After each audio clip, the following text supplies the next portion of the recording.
গাজায় গত ২৪ ঘন্টায় ইসরায়েলি হামলায় আরও ৩৮ জন নিহত। গাজায় ইসরায়েলি সহিংসতা চলমান রয়েছে। গাজা উপত্যকা জুড়ে গত ২৪ ঘন্টায় ইসরায়েলি হামলায় আরও ৩৮ জন নিহত হয়েছেন।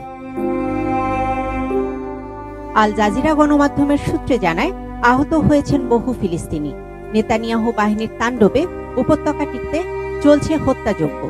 অসহায় গাজাবাসী এখন প্রতিনিয়ত গুনছে মৃত্যুর প্রহর।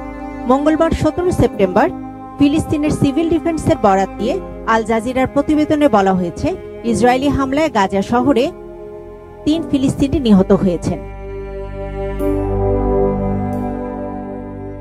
পুরো গাজায় গত ২৪ ঘন্টার হামলায় ৩৮ জন নিহত হয়েছেন। হতাহতের সংখ্যা আরও বাড়তে ধ্বংসস্তূপের নিচে অনেক দেহ চাপা পড়ে আছে। গতকাল সোমবারও নুসাইরাত শরণার্থী শিবিরে ইসরায়েলি বোমা হামলায় প্রাণ গেছে বেশ কয়েকজন ফিলিস্তিনির। এছাড়া দক্ষিণ পশ্চিম গাজায় একটি বাড়ি লক্ষ্য করে ইসরায়েলি সেনারা হামলা চালালে নারী শিশু সহ প্রাণ হারান কয়েকজন। এছাড়া খান ইউনিসের বাস্তুচ্যুত তাঁবুতেও আগ্রাসন চালায় দখল বাহিনী। সেখানেও শিশু সহ বেশ কয়েকজন নিহত হন।